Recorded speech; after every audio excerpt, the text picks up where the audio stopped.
I'm Lewis Munshi. I'm project lead for Team Zeta. I'm Ryan Norris from Vehicle Dynamics. I'm Steven Jan from Electrical Systems. And we're here to give you an introspective presentation about our project, the electric car. So our goal was to compete at the Formula SAE Western Championship in Lincoln, Nebraska, July 17th to July 20th.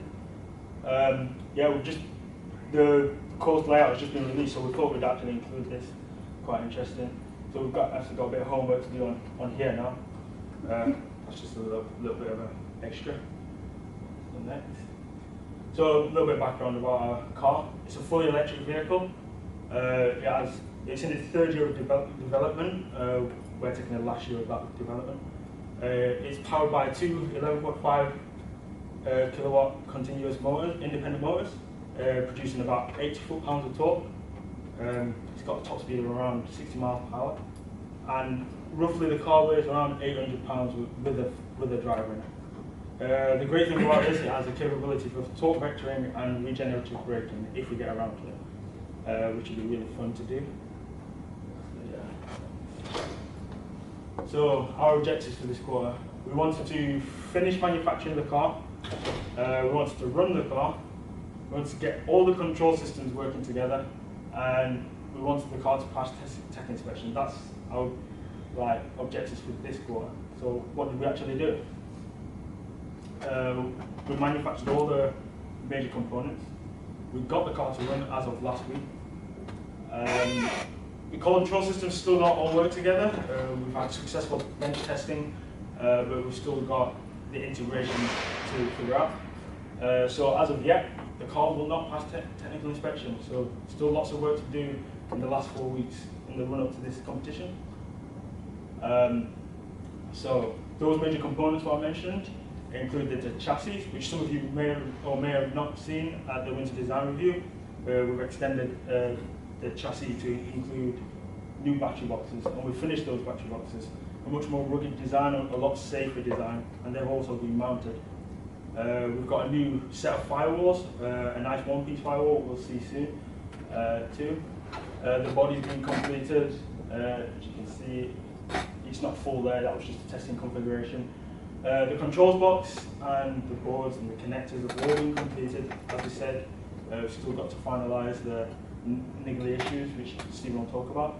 And we've also got a seat in there as well, quite important, easy to overlook, actually. So the car actually runs, so we've got a video here. What's Stephen ready?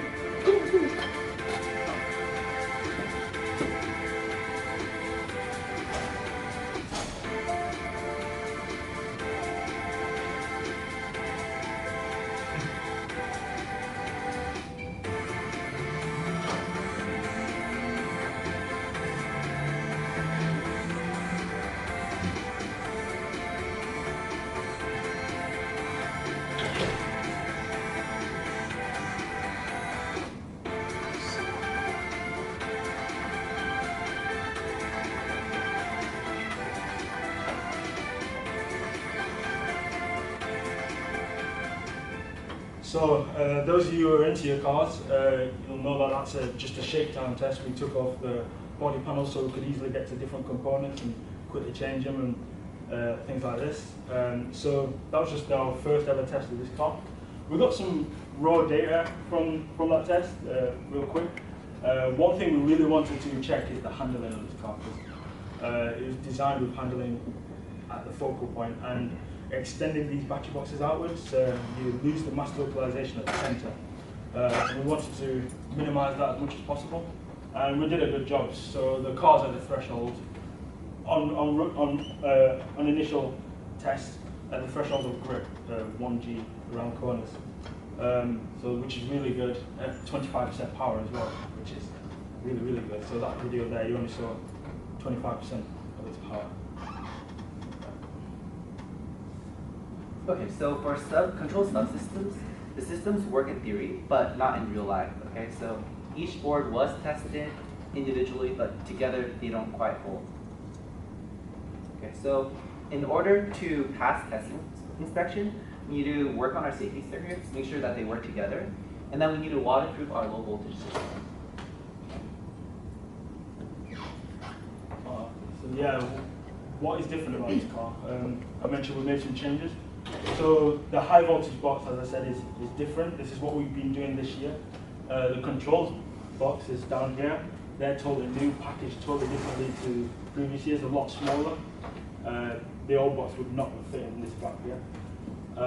And the firewall, so this one-piece firewall we really like. The biggest drivers can fit in this gap here.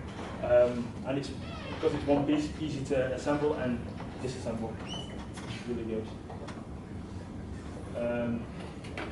So what we've learned, low voltage systems are more complicated and require a lot more time than we thought.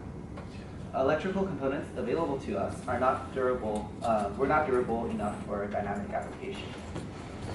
Okay, so our team has learned a lot this quarter, and 2 examples can be found in designing the relay board and modifying the throttle pedal. So with the relay boards, how many of us are mechanicals? I think we're all mechanical students, right? Any BMEs? No BMEs, just mechanicals. So, you know, like when we design a circuit board, right? It's just like go to Marback or back, buy a couple parts, solder it, bam, bam, bam, done in 3 hours, right? But it took us months. So there are setbacks in design, right? So we first had to use OrCAD or PSpice to design our circuit boards. We had to simulate them, and then we had to hand draw the schematic on a breadboard before soldering. After soldering it, we had to test every single component on the board, and then test it all together. So this was our major setback this quarter. Additionally, the throttle pedal took us a lot longer than we had anticipated too, and honestly, there is a lot more room for improvement. Our old system, it uses a potentiometer box that is a lot more commonly used in electric vehicles. We thought it'd be better to use a linear potentiometer. However, it turned out that that was design engineering, flawed engineering. So what we did do is, after designing this, we went to our old car, Epsilon, and we figured out that they use a throttle cable. So that was a more robust design overall. So problems with durability. Our wiring was not very durable. We found out that there were some short circuits. We fried 2 Arduinos, but we discovered that although these designs are very good in static application and they should work well dynamically, we had problems with human error. We were very inexperienced at soldering, and our engine lab didn't have the tools to make good connections. Okay, so this brings us to what we want to do next year. We've already started to recruit electrical engineers and computer engineers for the team, and then we're also going to have their designs professionally manufactured to keep them durable, to keep them simple. And we're also going to document the progress from this year and make manuals for all of our systems so that people next year can really just jump right in and understand everything that's going on. We're also going to adjust team structure, try to communicate better between departments, and increase sponsorship for the program. Next slide. So this is our current team structure. We have list 1 sheet right here on top, and then we have each of our team leads, and then the 20 workers under each team. Next year, we're going to have 2 main additions. We're going to have this electrical overseer and the rule inspector. The rule inspector will have a single-minded task, which is to know the rule book and to really scrutinize everybody's work to make sure that it's up to tech. And then the electrical overseer will act as a liaison between the powertrain and control systems. This year we had some issues with making everything fit together once we made it, and this is really an attempt at making everyone be in better communication and making all the finished parts fit together without hitches. We're also going to have that small business team because we've had some interest expressed by business majors. And then we're doing feasibility on aerodynamics because we have a guy on our team right now who's really interested in it. So then that brings us to communication. In the engine lab, we're going to have kind of like a classic shop setup where you have a whiteboard with your impending deadline and then short-term tasks and long-term tasks. And then we're also going to accompany that with daily updates They'll either be on Monday, Wednesday, Friday, or every day. And what we'll have is just really brief text messages to keep everyone informed and to really just give the team lead and the project manager concise updates of what's going on. And then we've also started work on a website with a UCI login, which we might use to augment the rest of the system.